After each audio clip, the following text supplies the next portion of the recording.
Hari ini saya diminta untuk menyampaikan tentang bagaimana karunia Roh Kudus itu bekerja dalam kehidupan sehari-hari. Dan Bapak Saudara, ini penting, kenapa?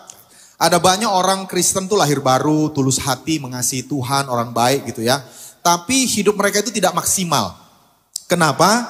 Karena mereka tidak bergerak dalam karunia Roh Kudus. Mereka tidak pernah mengalami hal supranatural. Mungkin ngalami untuk diri sendiri gitu ya. Tapi nggak pernah dipakai Tuhan untuk menyembuhkan orang, misalnya gitu ya, mendoakan orang kalau punya pergumulan sehingga mengalami mujizat. Dan saya berdoa supaya ya sesuai dengan tema gereja ini ya, rebuild ya. Kita bangun kembali hidup kita Bapak Ibu, karena saya percaya kita ini punya tanggung jawab. Coba katakan sama-sama, saya punya tanggung jawab. Kita ini punya Roh Kudus dalam diri kita. Kita punya tanggung jawab supaya orang lain itu juga mengalami kuasa Tuhan. Betul nggak? Ya kita nggak egois gitu ya, yang penting saya masuk surga selesai. Selama di bumi ini kita ngapain? Kita harus jadi berkat. Nah, ini satu statistik ya. 2 minggu lalu saya ikut satu seminar tentang kegerakan Pentakosta seluruh dunia. Ada statistik 1 dari 3 orang di dunia itu adalah orang Kristen. Jadi Kristen ini bukan agama kecil. Di dunia itu 1 dari 3 penduduk dunia itu agamanya Kristen. Nah, tahun 2020 jumlah orang Pentakosta karismatik, gereja yang Spirit Filled Church, gereja yang bahasa roh, bergerak dalam karunia Roh Kudus itu 650 juta orang.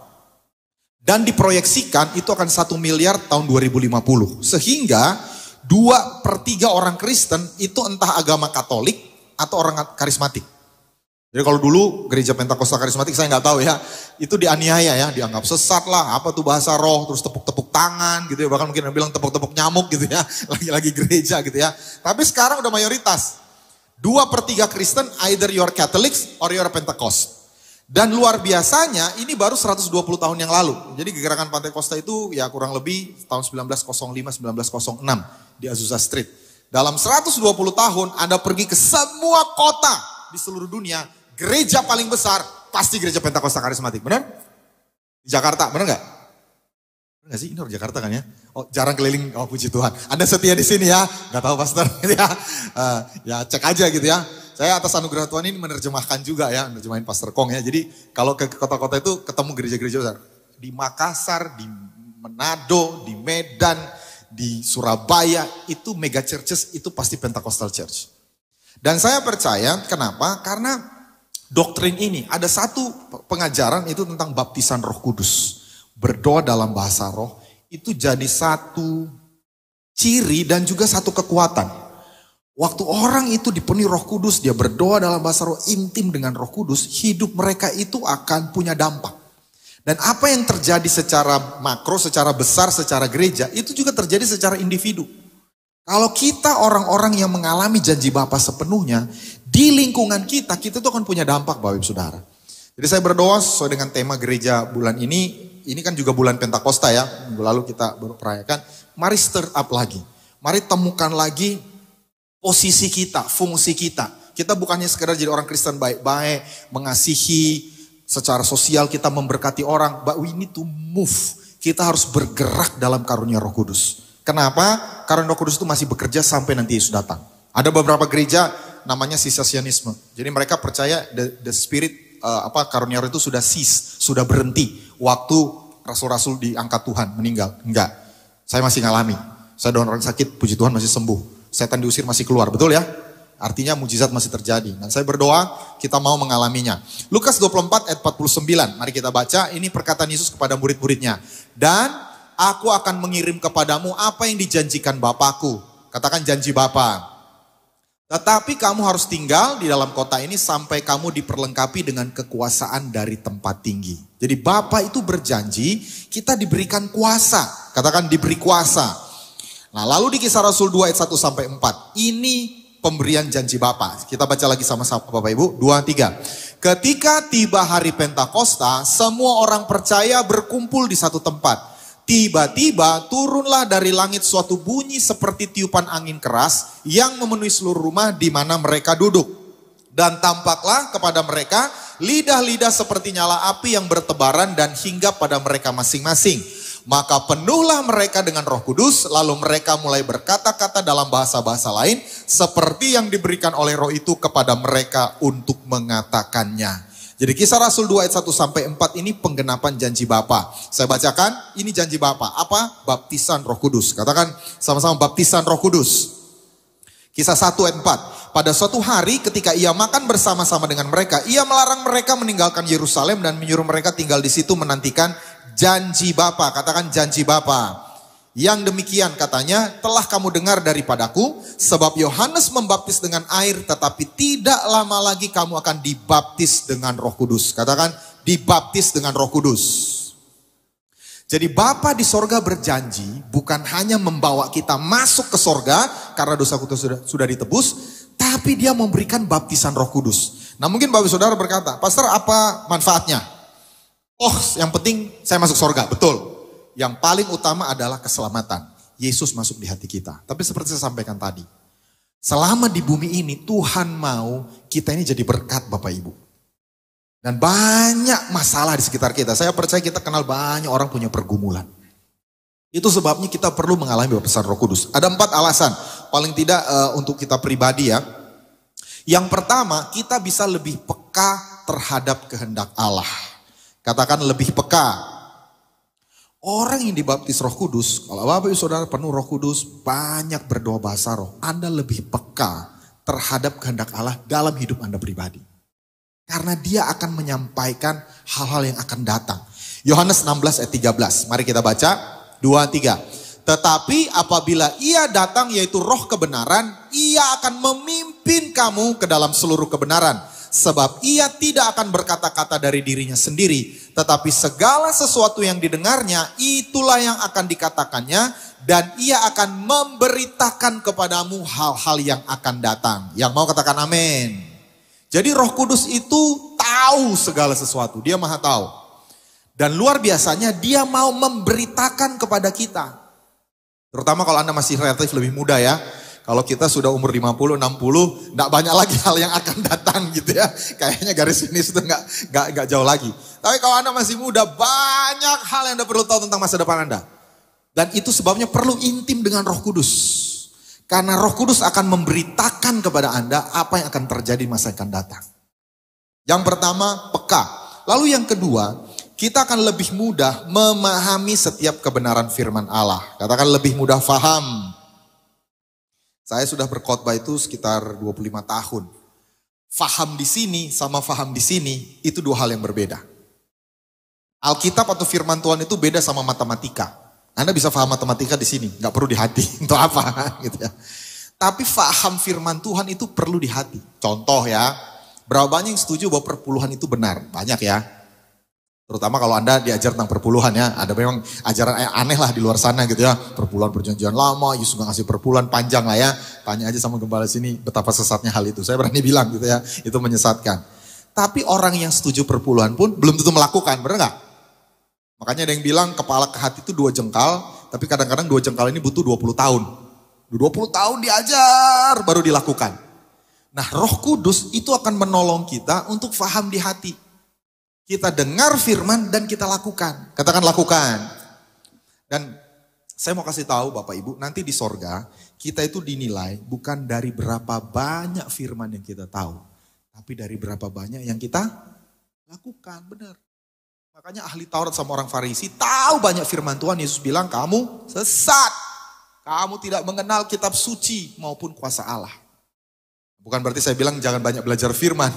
Yang benar adalah dengar, lakukan. Dan itu butuh kuasa Roh Kudus.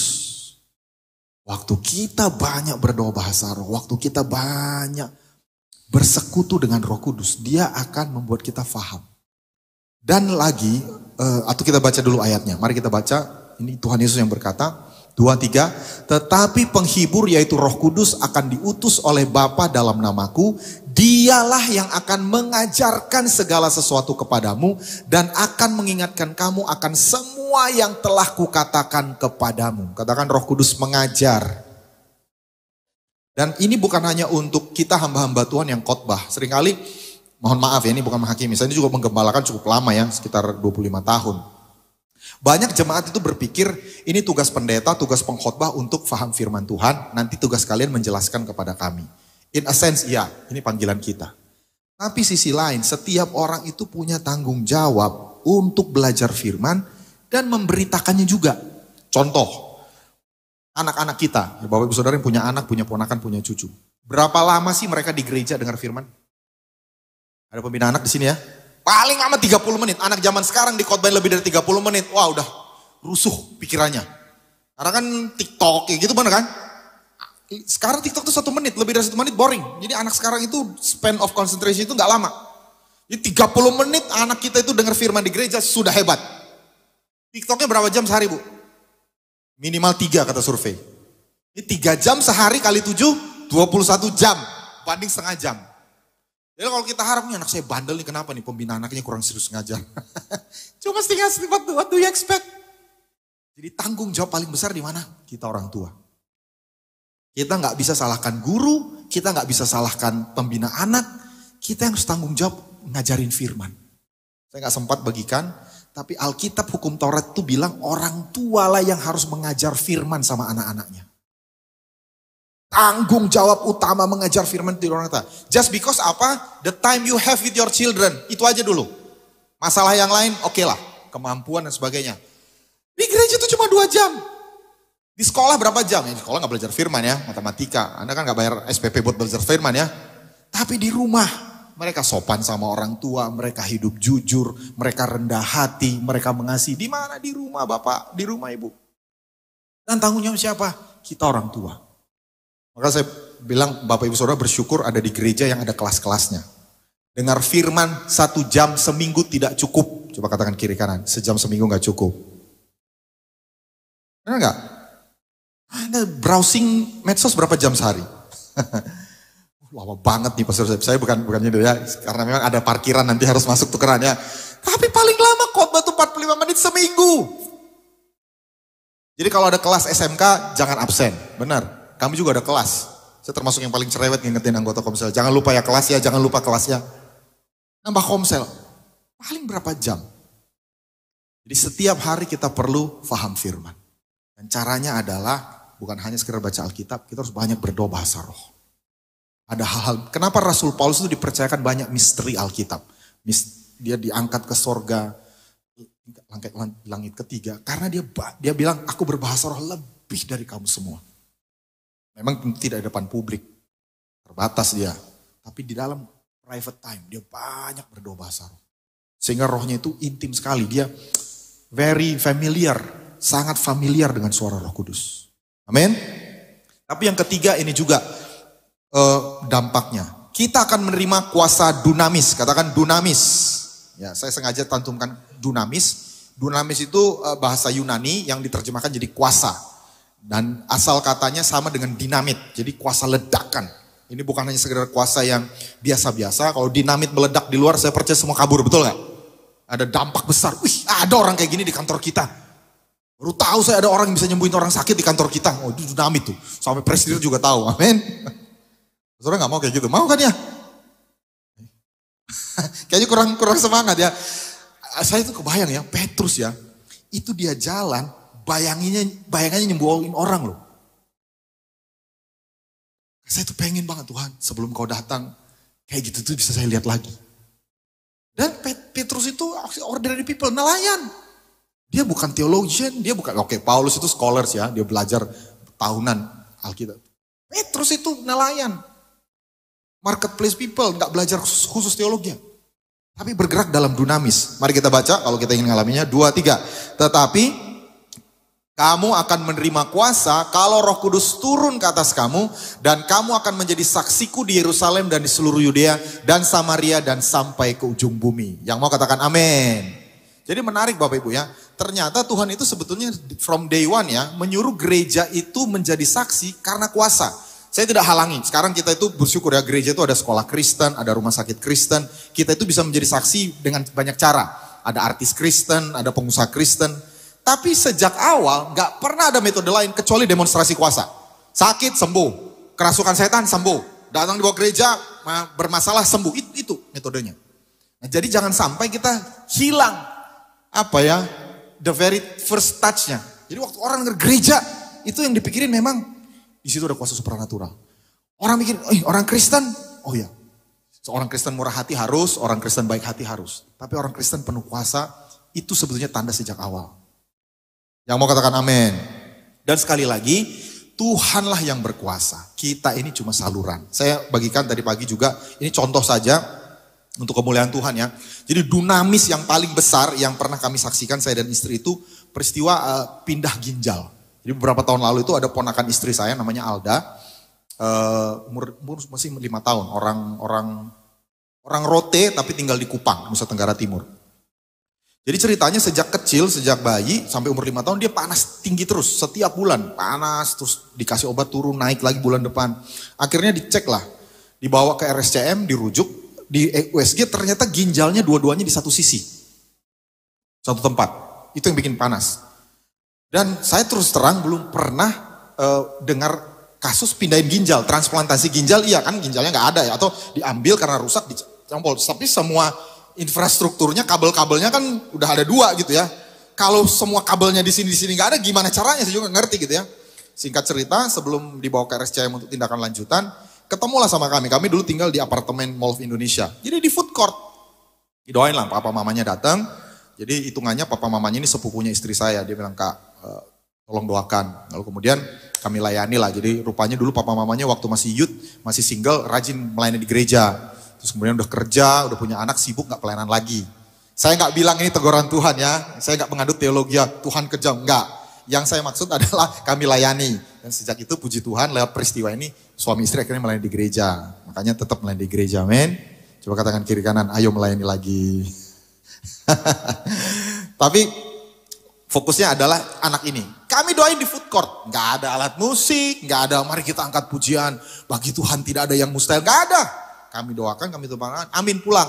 Pulang besoknya, saya tidur siang gitu ya, ketiduran sempat, capean. Dengar suara, ginjalnya sudah pindah.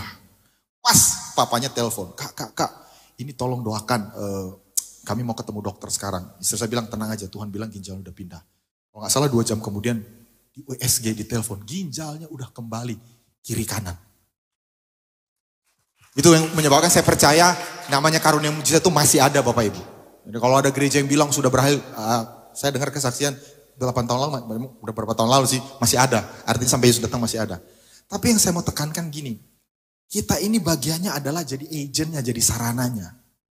Bagian kita mendoakan, bagian Tuhan menyembuhkan. Jangan dibalik. Kita berusaha menyembuhkan orang, gak bisa. Kita ini cuma saluran. Gimana kalau gak sembuh? Saya juga gak tahu.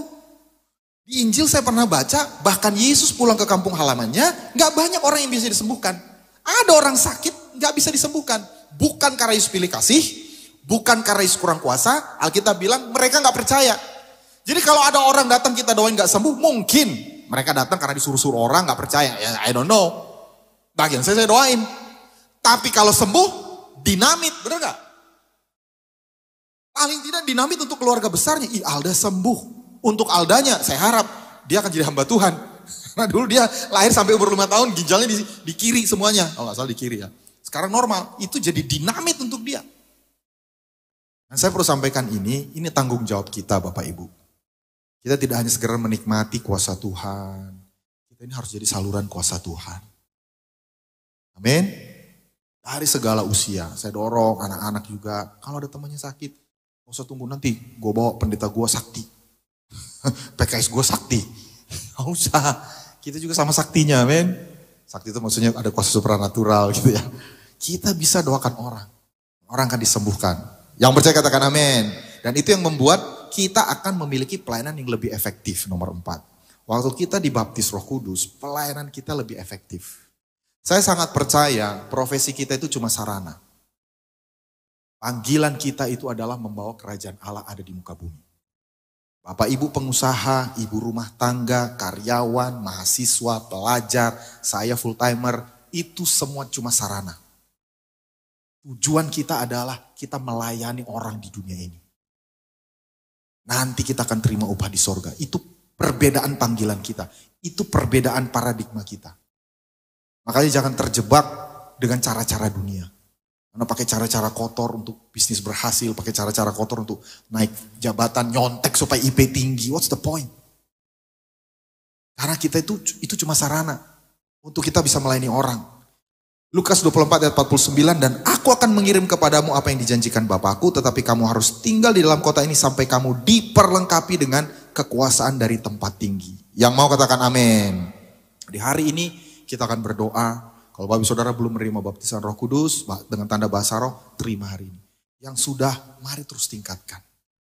Mari terus pakai, kobarkan karunia roh yang ada dalam diri kita. Ingat ini, saya percaya gini, dalam kekristenan itu tidak ada superstar. Semua kita itu sama-sama star. Bedanya adalah ada orang yang mau terus dipakai, Tuhan pakai saya, Tuhan jadi berkat. Ada orang sakit gak usah takut, doain. Ada orang bermasalah punya hati, doain. Dan Roh Kudus akan pakai, amin. Nah, saya singgung sedikit biasanya keberatan yang diajukan. Jadi ada orang pikir, saya gak perlu lagi baptisan Roh Kudus. Begitu saya terima Yesus, saya sudah punya Roh Kudus. Betul. Tetapi sebetulnya ada dua pengalaman terpisah di Alkitab yang berkenaan dengan Roh Kudus. Jadi kalau kita mau mengalami sepenuhnya Roh Kudus, ada dua pengalaman. Pertama, kelahiran baru. Katakan lahir baru. Yang kedua, baptisan Roh Kudus. Katakan baptisan Roh Kudus. Nah, cara sederhana membedakan keduanya, bandingkan peristiwa di 2 hari Minggu. Jadi di Alkitab itu ada 2 hari Minggu penting yang dicatat. Pertama, Minggu Kebangkitan. Katakan Minggu Kebangkitan. Ini dicatat di Yohanes 20 ayat 19. Ketika hari sudah malam pada hari pertama minggu itu, jadi hari Minggu. Jadi Yesus kemungkinan dibangkitkan Minggu pagi, ini Minggu malamnya. Jadi malamnya berkumpullah murid-murid Yesus di suatu tempat dengan pintu yang terkunci karena mereka takut kepada orang Yahudi. Pada waktu itu datanglah Yesus dan berdiri di tengah-tengah mereka dan berkata, damai sejahtera bagi kamu. Dan sesudah berkata demikian, ia menunjukkan tangannya dan lambungnya kepada mereka. Murid-murid itu bersuka cita ketika mereka melihat Tuhan. Maka kata Yesus sekali lagi, damai sejahtera bagi kamu. Sama seperti Bapa mengutus aku, demikian juga sekarang aku mengutus kamu. Ayat 22 sama-sama.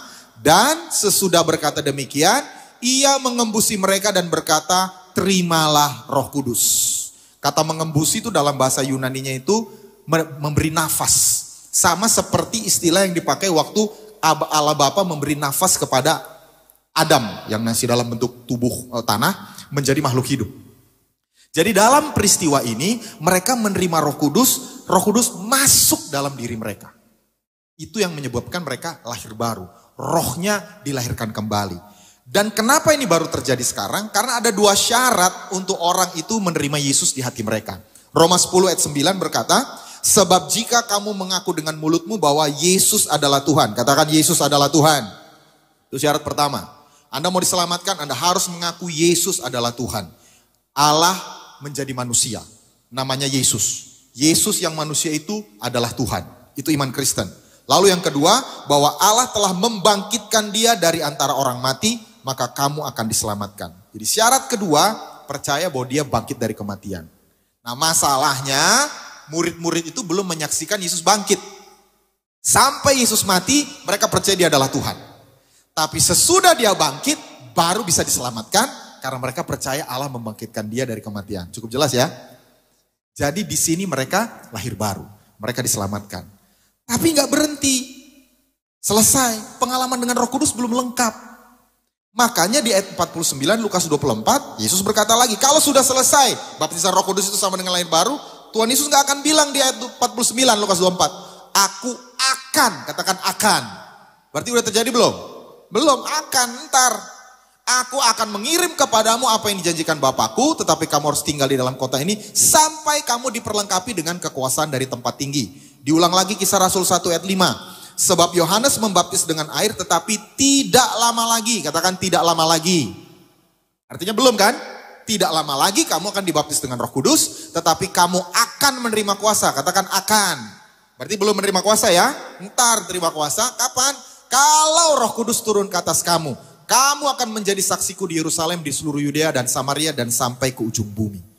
Jadi di minggu kebangkitan para murid belum menerima kuasa. Kapan mereka terima kuasa? Di minggu kedua yang namanya minggu Pentakosta. Katakan minggu Pentakosta.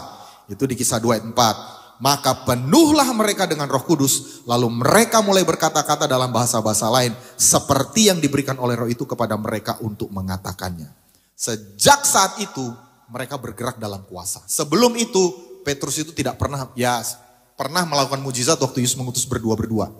Tapi sesudah Kisah Rasul 2 sampai ayat 4. Bahkan bayangannya Petrus bisa nyembuhin orang sakit. Kisah Rasul itu dipenuhi dengan mujizat demi mujizat tiap hari dan di berbagai tempat. Itu sebabnya kita perlu mengalami baptisan Roh Kudus. Dan sejak Minggu Pentakosta, istilah menerima Roh Kudus itu selalu dan hanya digunakan mengenai baptisan Roh Kudus. Tidak pernah lagi digunakan untuk menggambarkan kelahiran baru. Jadi lahir baru itu percaya Yesus, dibaptis. Sesudah itu mereka terima Roh Kudus. Ada 5 kejadian kalau saudara bisa lihat di Kisah Rasul. Semuanya itu tentang baptisan Roh Kudus. Nah, ada beberapa fakta. Saya sengaja ingin bagikan ini supaya bisa menangkal banyak pengajaran yang mungkin berbeda dengan apa yang kita yakini dari firman Tuhan. Pertama, baptisan Roh Kudus adalah hak semua anak Allah. Katakan, semua anak Allah. Berapa banyak di sini yang percaya Tuhan Yesus? Tolong angkat tangan. Ya, jadi kita ini anak Allah.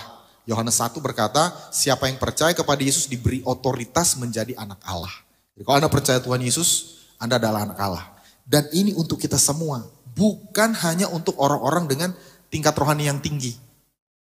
Jadi di beberapa gereja itu punya tradisi doa 10 hari. Menantikan pencurahan Roh Kudus. Saya dengar di sini udah ada lagi ya. Jadi gereja-gereja lain itu nunggu. Hari pertama, kedua, ketiga. Istilahnya meningkatkan kerohanian. Nanti hari ke-10, wah terima. Kalau gagal tunggu tahun depan. Memang untuk pertama kali mereka menantikan Roh Kudus karena Bapak punya jadwal nanti hari Pentakosta. Tapi sejak hari Pentakosta pertama, Roh Kudus sudah ada. Jadi kapan saja seseorang itu bisa menerima kepenuhan Roh Kudus. Dan justru baptisan Roh Kudus itu menurut saya lebih diperlukan untuk kita yang masih perlu bertumbuh. Yang masih kanak-kanak rohani. Kenapa? 1 Korintus 14 ayat 4. Siapa yang berkata-kata dengan bahasa roh, ia membangun dirinya sendiri. Tetapi siapa yang bernubuat, ia membangun jemaat. Jadi Rasul Paulus ini lagi bicara dari pengalamannya. Kalau kita berkata bahasa roh, kita lagi bangun diri kita. Analoginya gampang, Bapak Ibu lihat bangunan sebelah ya. Bangunan sebelah itu, dan by the way istilah membangun ini istilah arsitek, istilah sipil yang Paulus gunakan. Dia analogikan hidup rohani kita itu seperti sebuah bangunan. Kalau ini nggak selesai, nggak bisa dipakai. Dia harus bangun fondasinya, bikin tiangnya, pasang batako, diaci, diplester, dicat, mungkin pasang peredam, tutup atasnya, pasang plafon, pasang AC, baru dinikmati. Betul ya? Kalau dia cuma seperti ini, memang kita kagum, gede banget ya, tapi nggak bisa diapa-apain. Sama dengan hidup kita. Kenapa kita itu harus terus membangun diri kita, supaya hidup kita itu bisa jadi manfaat bagi banyak orang. Saya ngalami Bapak Ibu ya, percaya nggak percaya, saya ini pemalu loh orangnya. Kelihatan nggak? Enggak ya. Saya ini pemalu banget loh. Dan aslinya saya ini introvert. Saya tanya istri saya lah. Saya itu nggak suka ke mall, suka itu di rumah gitu ya. Nah sampai saya ngalamin baptisan Roh Kudus kelas 3 SMP. Sampai kelas 3 SMP saya ini pemalu, cenderung memalukan. Saya sempat dipanggil, dulu waktu sekolah saya dipanggil Pinky. Tahu kenapa? Bukan karena suka baju pink. Wajah saya itu kalau dipanggil sama guru ya, Yosep langsung jadi pink. Jadi satu kelas bilang, oh si Pinky itu ya. Belum disuruh apa-apa udah pink duluan gitu ya. Karena wah Yosep. Kalau tamu datang, bapak saya itu sampai kesel ya. Kalau tamu datang, boro-boro nyala, masuk ke kamar. Gak mau ketemu orang. Jadi kalau lawan jenis apa lagi gitu ya. Saya puji Tuhan dulu rajin nyatet. Jadi catatan saya itu termasuk paling lengkap di kelas. Jadi kalau ada yang lawan jenis itu cewek gitu. Sep boleh dong pinjam catatan. Ya udah nih ambil nih. Tidak berani menatap wajahnya apalagi matanya. Dia memalukan. Nah, kelas 3 SMP saya ngalamin baptisan Roh Kudus. Sejak itu berubah. Bukan personality saya berubah, saya percaya itu kayak di-equip gitu loh. Aslinya kita itu gak akan diubah gitu ya. Tapi sisi-sisi lemah yang gak produktif. Bayangkan kalau Anda kerjaan marketing, terus pemalu. Gimana mau closing, benar gak? Pengkhotbah, terus ya pemalu gitu ya. Gimana Anda bisa diberkati? Jadi Roh Kudus gak ubah saya introvert jadi extrovert, jadi bocor kemana, enggak. Tapi di enhance gitu, ditambah. Dan itu bermanfaat sekali. Jadi kelas 2 SMA teman saya, ih kamu Yosep ya? Kok beda banget? Nah, kamu gak tahu aja rahasia saya gitu ya. Saya banyak bahasa roh tiap hari. Jadi saya percaya Tuhan itu mau hidup kita itu selalu di-upgrade. Selalu diperbaiki. Termasuk mungkin juga kedagingan. Banyak dari antara kita bergumul, niat mau berubah, gagal lagi. Banyaklah berdoa dalam roh. Supaya kita bangun diri kita. Sehingga hidup kita itu bisa jadi berkat bagi banyak orang. Amin. Lalu yang kedua, faktanya harus diingat, baptisan Roh Kudus berbeda dengan kelahiran baru. Tadi kita sudah lihat Tuhan Yesus mengembusi Roh Kudus di Minggu Kebangkitan, tapi masih dijanjikan ada Minggu Pentakosta. Tapi ini eventnya, contohnya di Kisah 19 ayat 5 sampai 6. Ketika mereka mendengar hal itu, mereka memberi diri mereka dibaptis dalam nama Tuhan Yesus. Jadi mereka mendengar firman, mereka percaya Yesus Tuhan, mereka percaya Yesus bangkit dari kematian, mereka beri diri. Sudah lahir baru.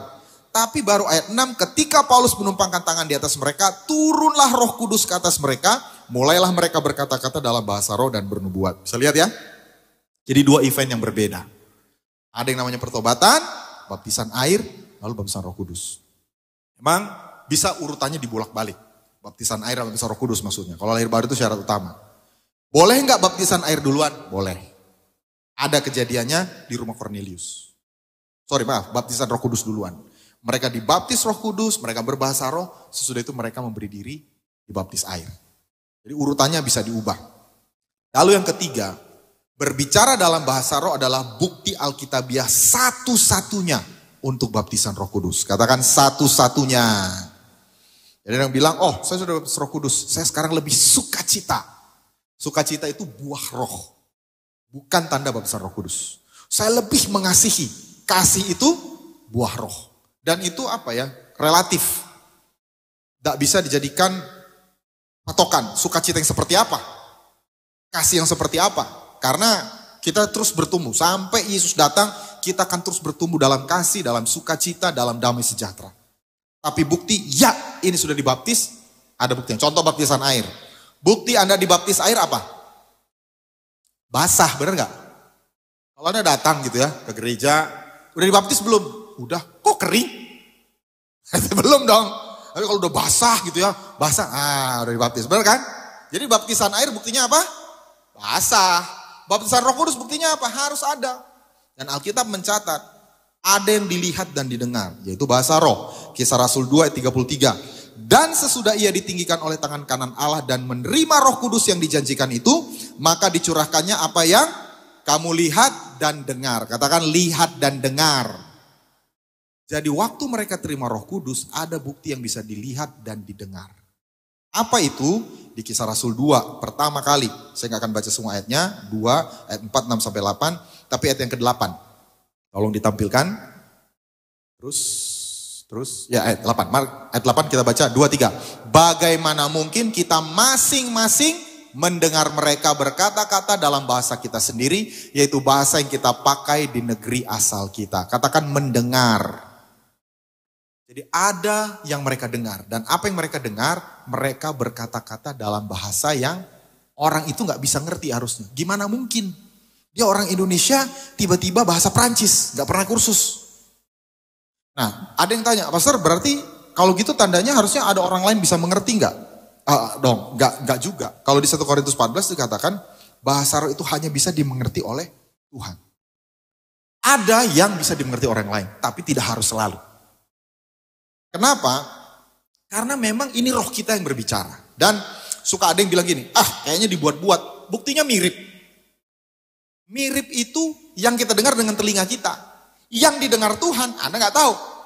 Saya ini latar belakang engineering ya, jadi saya suka science. Sampai sekarang itu saya ikut podcast science. Quantum mekanik saya suka gitu ya. Nah, fisik kita ini 4 dimensi ya, panjang, lebar, kali tinggi. Sama tambah 4 waktu. Kita ini hidup di 4 dimensi aja. Fisikawan itu menemukan ada 11 dimensi. Jadi 7 dimensi itu kita gak bisa lihat. Dia hilang waktu Big Bang, dia hilang dari penglihatan kita. Tuhan itu lebih dari 11 dimensi. Nah bahasa roh itu perkara roh. Gimana kita bisa ngejudge perkara roh dengan 4 dimensi? Gak valid. Contoh sederhana. Tadi kita nyanyi apa? Roh Kudus hadir, tiada yang mustahil. Sama kan kata-kata keluar tiada yang mustahil ya. Tapi yang ada di dalam hatinya itu lagi masalah keuangan. Dia tiada yang mustahil, Tuhan akan mencukupkan. Yang sebelah masalah kesehatan. Dia Yehova Rafa, tiada yang mustahil, Allah akan menyembuhkan. Sebelahnya lagi masalah hubungan. Dia Yehova Shalom, tiada yang mustahil. Sama-sama tiada yang mustahil, tiga-tiganya doanya beda. Benar gak? Itu masih bahasa Indonesia. Gimana bahasa roh? Nah, saya perlu sampaikan ini supaya dalam pikiran kita itu enggak negatif gitu. Ini mah ditiru. Semuanya sama. Sama yang kita dengar di telinga. Dalam hati siapa yang tahu? Betul? Tuhan yang tahu. Makanya jangan ragu-ragu. Amin. Dan saya dorong ini kan di depan umum ya. Ada banyak gereja itu sekarang for the sake of relevance. Mereka itu nggak lagi memuji Tuhan dalam bahasa roh di depan umum. Ini kan depan umum ya. Oh udahlah gereja kita low profile aja. Saya dorong, pertama ini akan menyenangkan Tuhan. Kita memuji dalam akal budi dan umum roh, seimbang. Tapi yang kedua, kita butuh kuasa Tuhan. Atmosfer hadirat Tuhan. Saya lebih pilih gereja yang kelihatannya aneh menurut dunia. Tapi mujizat nyata, orang dilepaskan, dilawat, Tuhan mengalami encounter. Daripada kelihatannya dunia relevan, bisa mengentertain, tapi no atmosphere of God. No point jadi gereja. Gereja itu justru hadirat Tuhannya yang dicari. Dan sejak hari pertama, ini hari lahirnya gereja by the way. Sejak hari lahirnya gereja, mereka bahasa roh di depan umum. Memang ada yang ngejek, mabok. Tapi banyak yang bertobat, 3.000 orang. Terus terang ada banyak yang quote and quote gereja Pantekosta, gereja karismatik, sekarang gak mau lagi. Tapi saya dorong. Dan ini Pentakosta karismatik lagi ya, jadi GPKD itu kayaknya kuadrat gitu loh ya. Dari namanya aja udah berat gitu, jangan sampai ini GPKD pas masuk, kayaknya gak ada bedanya sama gereja lain gitu ya. Amin. SPKS, mari berdoa banyak dalam roh. Bangun atmosfernya, amin. Di Kisah Rasul 10 ayat 44 sampai 46 sama tandanya. Ayat 46 sebab mereka mendengar orang-orang itu berkata-kata dalam bahasa roh. Jadi bahasa roh itu tanda baptisan Roh Kudus. Nah, dengan cepat saya bagikan caranya. Jadi saya bagikan ini supaya saya memberi tantangan juga. Bapak Ibu, kita ini kan disuruh jadi penginjil, memenangkan jiwa, betul ya? Beritakan Injil, menangkan jiwa lahir baru. Untuk orang GPKDI nambah 1. Nah ini mereka baptisan Roh Kudus. Coba katakan kiri kan, kamu jemaat GPKDI kan? Jadi kalau ada Pentakosta karismatik harus plus. Mereka terima Yesus, dibaptis, habis itu dilayani baptisan Roh Kudus. Amin? Gak susah. Tapi memang ini learning by doing ya. Saya tadi pagi cerita. Pertama kali saya itu diminta untuk melayani orang lahir baru terima Yesus itu kayaknya kelas 2 SMA. Jadi persekutuan remaja dulu. Jadi aturannya kalau ada jiwa baru nanti ada satu pengurus layani pribadi. Jadi begitu pujian mulai, oh ada jiwa baru silahkan ke sebelah. 2 jam saya jelaskan tentang Injil. Mulai dari kejatuhan Adam sampai kebangkitan Yesus. Terakhir saya tanya, mau terima Yesus? Gak mau. Itu anak SMP padahal, aduh ini anak SMP yang songong banget gitu ya. Saya bilang sama pembina saya kapok. Nanti yang lain, kalau ada jiwa baru suruh yang lain aja. Saya gak ikuti ibadah 2 jam. Putar, dia terima gak mau. Dia tantang gak mau. Sekarang, this is my work gitu ya. Hampir setiap kali saya khotbah, saya tantang orang terima Tuhan Yesus. Jadi ada langkah pertama, mari mulai layani. Kalau dia nggak langsung terima baptisan Roh Kudus, it's okay, you try. Amin, mau? Nah 3 hal. Pertama, Anda harus memiliki kelahiran baru dan menjadi anak Allah. Jadi saya percaya di gereja ini juga bukan hanya sekedar khotbah, harus ada teaching juga. Supaya Bapak Saudara bukan hanya sekedar imannya dibangkitkan, tapi dibangun. Itu 2 hal berbeda.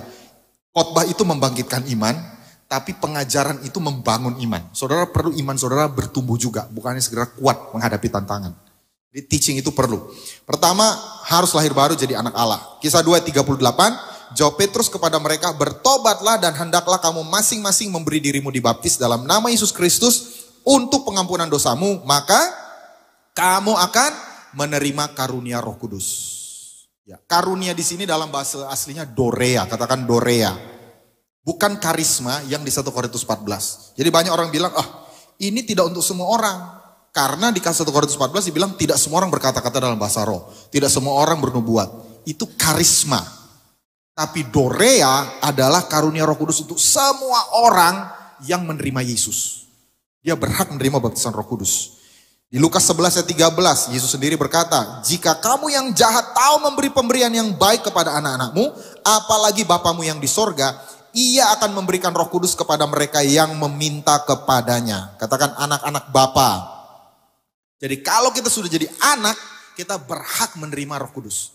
Baik di dalam diri kita maupun untuk membaptis kita. Itu sebabnya yang kedua, mintalah kepada Allah dalam iman. Katakan dalam iman. Apa lawannya iman? Ragu. Aduh, saya gak cukup rohani. Aduh, saya masih hidup dalam dosa. Saya bilang tadi, justru kalau kita masih banyak keterikatan, kita butuh kuasa Roh Kudus untuk melepaskan kita. Kalau masih bergumul dalam kedagingan, Anda perlu banyak berdoa dalam roh. Supaya Roh Kudus urapi kita, sehingga kita bisa kuat menolak godaan. Jadi minta dengan iman, saya berhak. Kristus telah menebus kita dari hukum Taurat dengan jalan menjadi kutuk karena kita. Sebab ada tertulis terkutuklah orang yang tergantung pada kayu salib. Yesus Kristus telah menjadi berkat Abraham sampai kepada bangsa-bangsa lain. Sehingga oleh iman, katakan oleh iman, kita menerima roh yang telah dijanjikan itu. Itu sebabnya kadang-kadang perlu orang tumpangkan tangan. Paulus itu tumpangkan tangan untuk orang menerima baptisan Roh Kudus dengan tanda bahasa roh. Karena perlu orang yang mendukung, beriman bersama-sama. Ya, saya berhak, saya bersepakat, saya minta. Dan saya akan terima saat ini juga. Bukan besok, sekarang. Itu iman. Now faith is. Bukan nanti, bukan tahun depan, 10 hari. Sekarang. Karena saya juga anak. Amin. Tapi yang ketiga, ini yang penghalang terbesar yang saya temukan. Orang tidak mengalami baptisan Roh Kudus. Ketiga, harus ambil langkah iman. Katakan ambil langkah iman. Ambil langkah iman apa? Buat keputusan untuk berbicara dengan keras dalam bahasa supranatural. Jadi jangan diam, jangan menunggu. Ayatnya jelas, Kisah Rasul 2 ayat 4. Perhatikan, saya baca, Bapak Ibu tolong perhatikan. Maka penuhlah mereka dengan Roh Kudus, lalu mereka mulai berkata-kata dalam bahasa-bahasa lain, seperti yang diberikan oleh Roh itu kepada mereka untuk mengatakannya. Ini pertanyaan, tolong perhatikan ya. Yang berkata-kata itu Roh Kudus atau orangnya? Yang bilang Roh Kudus yang berkata-kata, angkat tangan. Perhatikan. Maka penuhlah mereka dengan Roh Kudus, lalu mereka mulai berkata-kata dalam bahasa-bahasa lain. Pertanyaan saya, kan di sini ada orang berkata-kata bahasa roh ya. Nah ini orang ngomong, itu Roh Kudusnya atau orangnya? Yang bilang Roh Kudusnya? Oke. Yang bilang yang ngomong orangnya? Oke. Yang bingung saya nanya apa? Pokoknya nggak katakan bingung kan? Ini kan tiba-tiba nih, tiba-tiba 120 orang berbicara, gitu kan? Anda lihat nih, ini yang ngomong Roh Kudusnya atau orangnya? Yang bilang Roh Kudusnya, ayo dong, gentleman dong, punya pendapat kayak, jangan abstain. Yang bilang Roh Kudusnya, angkat tangan tinggi-tinggi. Oke, at least they have opinions ya. Yang bilang orangnya, oke. Yang lain ngapain sih? Anda gak berani ya? Oke, tolong tampilkan sekali lagi multimedia. Maka penuhlah mereka dengan Roh Kudus, lalu mereka mulai berkata-kata. Yang berkata-kata mereka atau orangnya. Anda belajar bahasa Indonesia apa? Kalimat bertingkat nih. Yang berkata-kata itu mereka mulai berkata-kata atau Roh Kudusnya? Mereka. Jadi orangnya. Jadi kalau Anda lain baptisan Roh Kudus, Anda diam. Sampai Yesus datang juga gak akan. Kenapa? Karena Roh Kudus tidak paksa Anda. Itu bedanya kerasukan setan sama dipenuhi Roh Kudus. Pernah lihat orang kerasukan setan gak? Di take over personalitinya. Dia ini lembut ini kalau lagi waras. Begitu lagi kerasukan gitu ya. Wah udah kayak apa ya, Rambo. Masih kenal gak sih generasi sekarang Rambo ya? Tua banget saya.